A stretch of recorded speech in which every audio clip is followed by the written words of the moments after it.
জয় শ্রী ঠাকুরের জয়, জয় শ্রী মায়ের জয়। প্রতিদিনের মতো সকাল 6টায় আবারও আপনাদের সামনে নিয়ে হাজির হয়েছি ঠাকুর ও মায়ের কথা। চলুন আজকে ভিডিওটি শুরু করি। একদিন এক সন্ন্যাসী ছেলে বসে আছে মায়ের কাছে। একটি ভক্ত মেয়ে চলাফেরা করছে পাশ দিয়ে। হঠাৎ সেই মেয়ের আঁচলের ডগাটা লাগলো সন্ন্যাসীর পিঠে। মা ধমকে উঠলেন, এ কী করলে? আঁচল দিয়ে ছুঁয়ে গেলে সন্ন্যাসীকে? এ কী অন্যায় কথা! শিগগির ওর পায়ের ধুলো নাও বলছি। মেয়েটি তৎক্ষণাৎ প্রণত হলো, মানে ওই কাজটি করতে উদ্যত হলো, যে পায়ের ধুলো যে নিতে বলেছে তো, তাই জন্য মেয়েটি তাড়াতাড়ি সেই কাজই করতে শুরু করলেন। প্রণত হলো তাই বলা হচ্ছে। কোথায় আমার আঁচল? হে তাপস কুমার, যদি দাও তোমার পদধূলি, আঁচলে বেঁধে নিয়ে যাই। মানে মেয়েটি তাড়াতাড়ি নিজের আঁচলে করে সেই পদধূলি তুলে নিয়ে নিজের আঁচলে বাঁধার জন্য উদ্যত হলো। একদিন নামজাদা ঘরের ভক্ত স্ত্রী, মানে খুব বড়লোক বাড়ির একজন মহিলা ভক্ত এসেছেন। উদ্বোধন আপিসে এসে এক ব্রহ্মচারীর সঙ্গে কী নিয়ে ঝগড়া করছে। যাবার সময় শাসিয়ে গেছে, ওই ব্রহ্মচারী যদ্দিন আছে তদ্দিন আর হচ্ছে না এই মুখো। মার কানে উঠল। যাচাই করে দেখলেন ভক্তির চেয়েও আভিজাত্যের ভার বেশি স্ত্রীলোকটির। তাই বললেন, নাই বা এলো, এসব আমার সর্বত্যাগী ছেলে, এদের সঙ্গে ঝগড়া? এরা না হলে আমি কাদের নিয়ে থাকব? ভগবানকে দেখব কোথায়?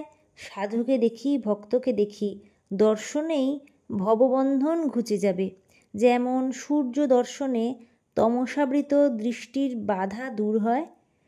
সাধুর দেহই ব্রহ্মজ্যোতিতে দীপ্যমান। কে জানে, ব্রহ্ম থেকেও হয়তো সাধু সরস, যেমন সমুদ্রের থেকেও গঙ্গা মধুর। সাধুর রুচি রাম জপে, রামের রুচি সাধু জপে।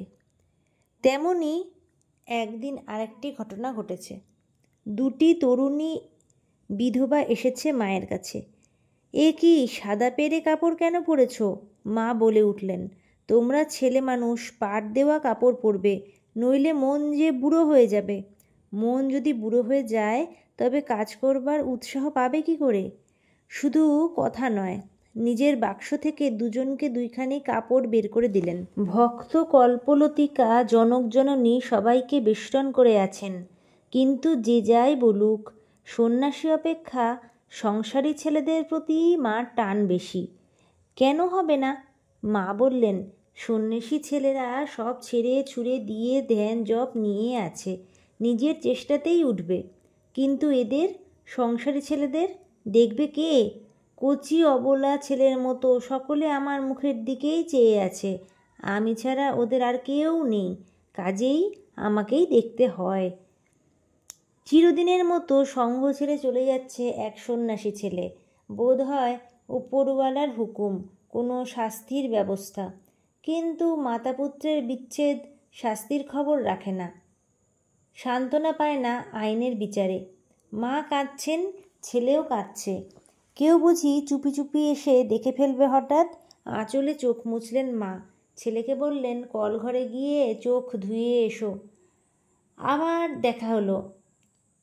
এবার আর কান্না নয়। ছেলে প্রণাম করলো মাকে। মা বললে, এসো বাবা, যেখানে বলেছি সেখানে গিয়ে থাকোগে, যেন আমি সব সময় আছি তোমার কাছে কাছে।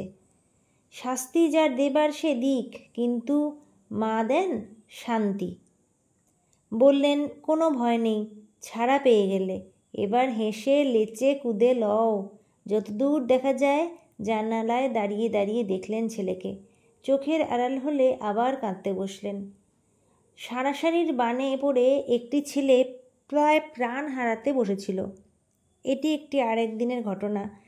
ডাক্তার কাঞ্জিলাল তাকে বাঁচিয়ে দিয়েছেন কোনো ক্রমে। জয়রামবাটিতে খবর এসেছে মায়ের কাছে।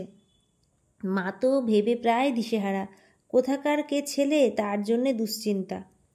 ঠাকুরকে তুলসী দিলেন, বললেন, আমার ছেলেকে ভালো রেখো। কলকাতায় চিঠি পাঠালেন, ছেলেকে বলো সেরে উঠে একবার যেন দেখা দিয়ে যায়। ভগবান যে আমাকে অহেতুক কৃপা করবেন, তাকে আমি কি দেব? শুধু দেব না, কেবল নেব? এ দীনতা অসহনীয়, তাই আমাকেও দিতে হবে। কিন্তু কি দিতে পারি? আমার সাধ্য কি? আমি দেবতাকে অহেতুক ভালোবাসা। অহেতুক ভালোবাসা কার ওপর হতে পারে? শুধু মার ওপর। তাই ভগবানকে মা রূপে প্রতিষ্ঠিত করে গেছেন ঠাকুর। আর এই মাই শারদা মা, সারভূতা, সংসারৈক সারা। তার অহেতুক কৃপা আর আমার অহেতুক ভালোবাসা ফুলের সঙ্গে মিলল এসে যেন সুগন্ধ, সত্যের সঙ্গে যেন মিলল এসে সরলতা, ভাবের সঙ্গে মিলল এসে যেন রূপের সুছন্দ। আরেকটি ছেলের ঘটনা, মানে আরেকটি ভক্ত ছেলের ঘটনা। আরেক ছেলের মঠের উপরে বিরাগ হয়েছে। বললে, মা যদি অনুমতি দেন কিছুদিন বাইরে থেকে ঘুরে আসি। এখানে থেকে আমার মন বিগড়ে গেছে। বাইরে থেকে কিছুদিন ঘুরে এলে যদি ঠিক হয়। কোথায় যাবে? কাশী যাব। সঙ্গে টাকা করে কিছু আছে? না, গ্র্যান্ড ট্রাঙ্ক রোড ধরে হাঁটতে হাঁটতে চলে যাব। কার্তিক মাস, লোকে বলে জমের চারদোর খোলা। আমি মা, আমি কি করে বলি তুমি যাও? আবার বলছো হাতে টাকা কড়ি কিছু নেই, খিদে পেলে কে খেতে দেবে বাবা? আর পা উঠল না যেতে। নিজের কি কষ্ট তার কথা কে ভাবে, কিন্তু মা যে কষ্ট পাবেন তাই যেন সহনাতীত। মানে সেটাই ওই ছেলে আর কি সহন করতে পারলেন না, সহ্য করতে পারলেন না যে আমার কষ্টের জন্য মা এত বেশি কষ্ট পাচ্ছে। সেই ভেবেই কিন্তু উনি আর যেতে পারলেন না। উনি যে চলে যেতে চাইছিলেন, কিন্তু উনি আর তখন গেলেন না। আবার আগামী করল ভোর 6টায় মা ও শ্রী ঠাকুরের কথা শোনার আমন্ত্রণ জানিয়ে আজকের মতো ভিডিও শেষ করছি। সবাই বলুন জয় শ্রী ঠাকুরের জয়, জয় শ্রী মায়ের জয়।